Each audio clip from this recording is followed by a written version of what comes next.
సూరా యాసీన్ అవతరించడానికి ముందు అవిశ్వాసులు కాఫిర్లు ప్రవక్త ముహమ్మద్ సల్లల్లాహు అలైహి వసల్లంను ఎగతాళి చేస్తూ సవాలు విసిరారు. ఈ మరణించిన ఎముకలకు మళ్లీ ప్రాణం ఎవరు పోస్తారు?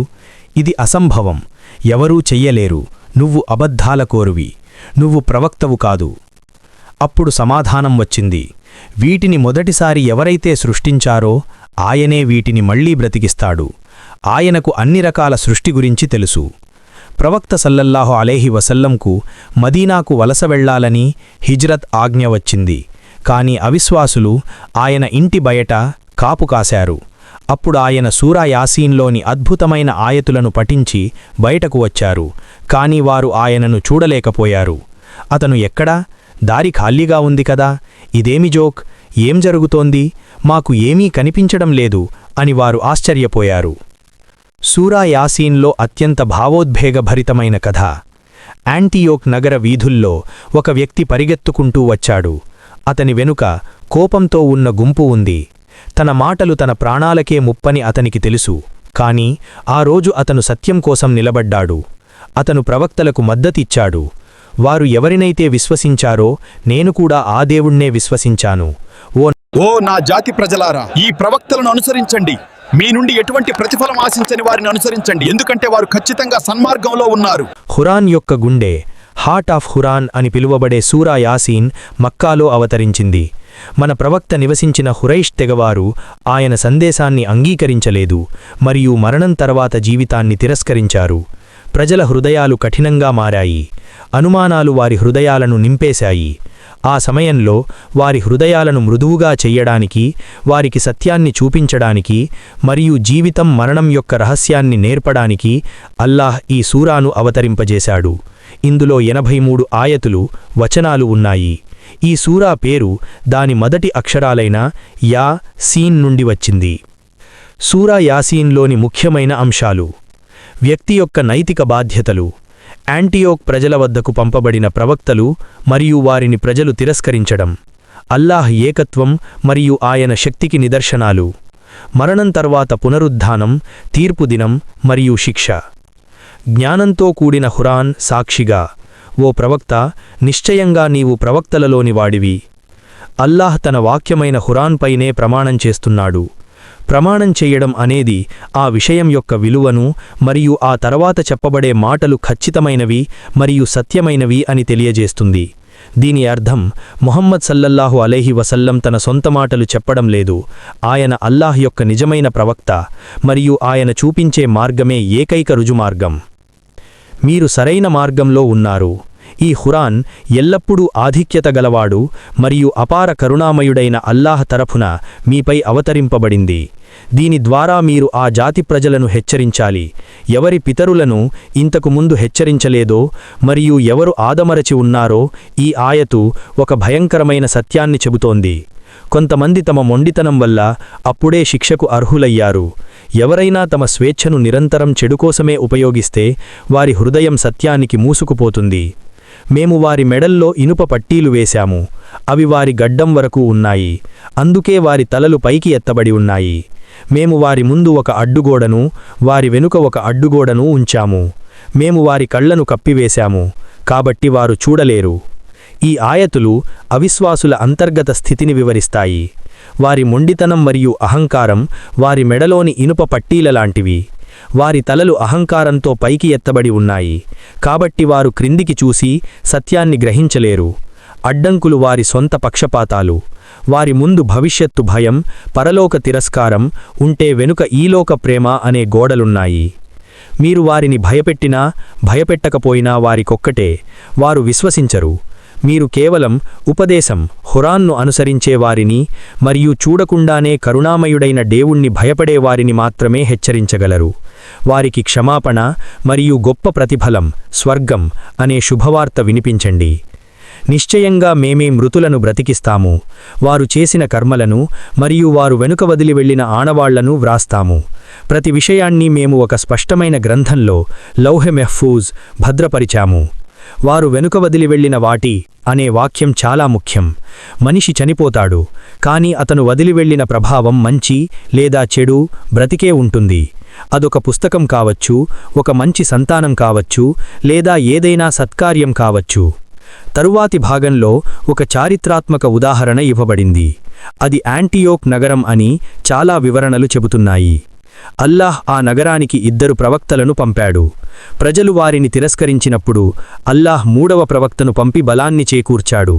కాని ప్రజలు ఒక సాధారణ సాకు చెప్పారు, మీరు కూడా మాలాంటి మనుషులే, తింటారు, నిద్రపోతారు, మీరు ప్రవక్తలు ఎలా అవుతారు?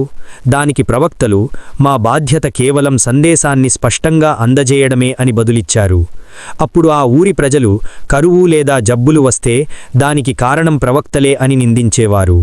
దానికి ప్రవక్తలు, మీ దురదృష్టం మీ వెంటే ఉంది, మీ కర్మల వల్ల. మేము మీకు సత్యం చెబుతుంటే మీరు మమ్మల్ని నిందిస్తున్నారా అని అన్నారు. ఈ సమయంలో నగరం చివరి నుండి ఒక ధైర్యవంతుడైన వ్యక్తి పరిగెత్తుకుంటూ వచ్చాడు. అతన్ని హబీబ్ అల్ నజ్జార్ అని అంటారు. అతను ఇలా అన్నాడు, ఓ నా జాతి ప్రజలారా, ఈ ప్రవక్తలను అనుసరించండి. మీ నుండి ఎటువంటి ప్రతిఫలం ఆశించని వారిని అనుసరించండి, ఎందుకంటే వారు ఖచ్చితంగా సన్మార్గంలో ఉన్నారు. ఏమీ ఆశించనప్పుడు వారు అబద్ధం ఎందుకు చెబుతారు? అతను అల్లాహ్ ఏకత్వాన్ని సమర్థించాడు. విగ్రహాలు ఎవరినీ కాపాడలేవని చెప్పాడు. నన్ను పుట్టించిన వాడిని నేను ఎందుకు ఆరాధించకూడదు? మీరందరూ ఆయన వద్దకే మరలి వెళ్తారు అని ధైర్యంగా చెప్పాడు. అతని సందేశం ఏమిటంటే, అల్లాహ్ అనుమతి లేకుండా మీరు నాకు హాని చెయ్యలేరు. ఒకవేళ నాకు ఏదైనా జరిగితే అది అల్లాహ్ చిత్తం ప్రకారమే జరుగుతుంది, కాబట్టి నేను దాన్ని స్వీకరిస్తాను. ఆ జాతి ప్రజలు అతన్ని చంపేశారు. అతను అమరుడయ్యాడు, షహీదయ్యాడు. ఆయతు అతని మరణక్షణాన్ని చూపించదు, నేరుగా ఫలితాన్ని చూపిస్తుంది. అతన్ని చంపగానే స్వర్గంలో ప్రవేశించు అని చెప్పబడింది. అప్పుడతనన్నాడు, అయ్యో, నా ప్రభువు నన్ను క్షమించాడని, నాకు ఎంతటి గౌరవం ఇచ్చాడని నా జాతి ప్రజలకు తెలిస్తే ఎంత బాగుండేది. చూడండి, అతను చంపబడ్డాడు, స్వర్గం పొందుతున్నాడు. అయినా అతని హృదయం తన ప్రజల పట్ల జాలితో నిండి ఉంది. వారిపై కోపం లేదు. వారు సత్యం తెలుసుకోలేకపోయారే అనే బాధ ఉంది. ఇది విశ్వాసం యొక్క అత్యున్నత స్థాయి. తర్వాత హృదయాన్ని కదిలించే ఆయతు వస్తుంది. అతని తర్వాత ఆ జాతిపై మేము ఆకాశం నుండి ఎటువంటి సైన్యాన్ని దించలేదు, దించాల్సిన అవసరమూ మాకు లేదు. అది కేవలం ఒక భయంకరమైన శబ్దం, విస్ఫోటనం. దాంతో వారంతా ఒక్కసారిగా బూడిదైపోయారు, చనిపోయారు. అల్లాహ్ ఆ ప్రజల పట్ల విచారం వ్యక్తం చేస్తాడు. అయ్యో, ఈ దాసుల పరిస్థితి ఎంత దారుణం! వారి దగ్గర ఏ ప్రవక్త వచ్చినా వారు ఎగతాళి చేస్తూనే ఉండేవారు. వీరు తాము చాలా శక్తివంతులం అనుకున్నారు. కాని అల్లాహ్ వారికి వారి స్థాయిని చూపించాడు. వారిని నాశనం చేయడానికి పెద్ద సైన్యం అవసరం లేదు, ఒక్క శబ్దం చాలు. తరువాత అల్లాహ్ ప్రకృతిలోని నిదర్శనాలను ప్రస్తావిస్తాడు. చనిపోయిన భూమి వర్షంతో మళ్లీ ఎలా చిగురిస్తుందో అలాగే మనుషులు కూడా మళ్లీ బ్రతికింపబడతారు. భూమి నుండి వచ్చే పంటలు, మనకు తెలియని ఎన్నో జంటలను అల్లాహ్ సృష్టించాడు. ఉదాహరణకు ఎలక్ట్రాన్, ప్రోటాన్, మగ, ఆడ, పాజిటివ్, నెగటివ్. రాత్రి పగలు కూడా ఒక నిదర్శనం. పగటి వెలుగును అల్లాహ్ తీసివేయగానే రాత్రి వస్తుంది. సూర్యుడు తన నిర్ణీత మార్గంలో ప్రయాణిస్తున్నాడు. చంద్రుడికి కూడా దశలున్నాయి. అది చివరికి ఎండిన ఖర్జూరపు కొమ్మలా మారుతుంది. సూర్యుడు చంద్రుణ్ణి అందుకోలేడు, రాత్రి పగల్ను అధిగమించలేదు. ప్రతిదీ తన కక్షలో తిరుగుతోంది. మరో నిదర్శనం, నిండుగా ఉన్న ఓడల్లో మనుషులను ఎక్కించడం, ఓడల్లాంటి ఇతర వాహనాలను, విమానాలు, రైళ్లు వంటివి సృష్టించడం. అల్లాహ్ తలుచుకుంటే వాటిని ముంచేయగలడు, కాని ఆయన కరుణ వల్లే మనం ప్రయాణించగలుగుతున్నాము. అవిశ్వాసులను పేదలకు సహాయం చెయ్యమని అడిగినప్పుడు వారు వింతగా వాదిస్తారు. అల్లాహ్ తలుచుకుంటే వారికి ఆయనే తినిపించేవాడు కదా, మేమెందుకు తినిపించాలి అని తమ పిసినారితనానికి విధికి సాకుగా చూపిస్తారు. చివరికి వారు అడిగే ప్రశ్న, మీరు చెప్పేది నిజమైతే ఆ ప్రళయదినం ఎప్పుడు వస్తుంది? వారికి తెలియదు. అది ఒక్క భయంకరమైన శబ్దంతో వస్తుంది. వారు తమ పనుల్లో మునిగి ఉండగానే అది వారిని పట్టుకుంటుంది. సూరా ట్రంపెట్ ఊదబడగానే వారు తమ సమాధుల నుండి లేచి దేవుని వైపు పరిగెడుతారు. అయ్యో, మా నిద్ర నుండి మమ్మల్ని ఎవరు లేపారు?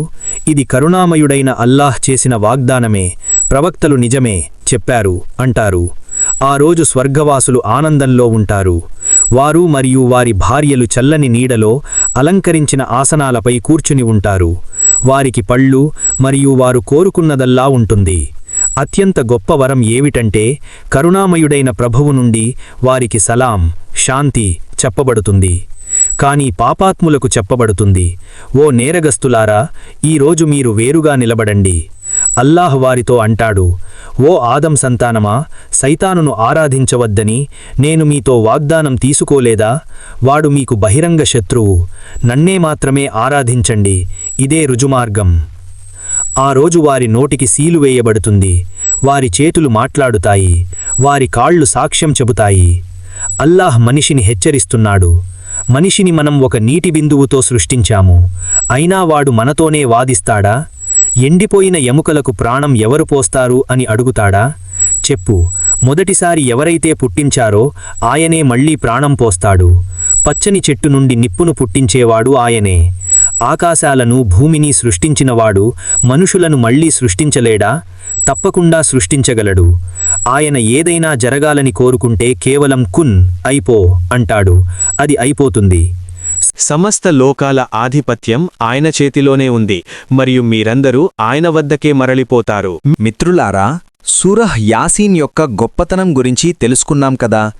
దీనిని పఠించడానికి కొన్ని ప్రత్యేక సమయాలు మరియు కలిగే లాభాలు ఇప్పుడు చూద్దాం. ఎప్పుడు చదవాలి? దీనివల్ల లాభాలేంటి?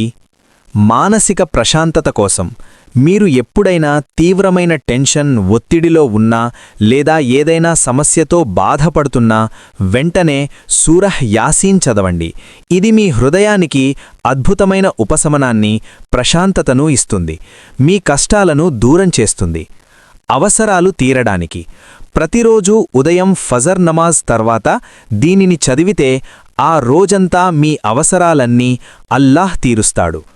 మరణ సమయంలో ఎవరైనా చివరి దశలో ఉంటే వారి దగ్గర ఇది చదవడం వల్ల వారి మరణం సులభమవుతుంది.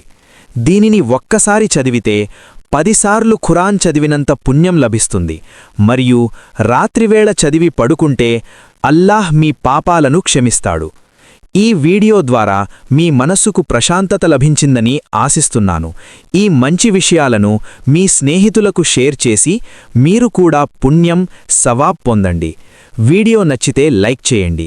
ఇలాంటి మరిన్ని ఇస్లామిక్ వీడియోల కోసం మన తెలుగు ఇస్లామిక్ విజ్డమ్ ఛానల్ని ఇప్పుడే సబ్స్క్రైబ్ చేసుకోండి. తదుపరి మీరు ఏ సూరాను గురించి తెలుసుకోవాలనుకుంటున్నారో కింద కామెంట్లో రాయండి. జజాకల్లాహు ఖైర్. అల్లాహ్ హాఫిజ్.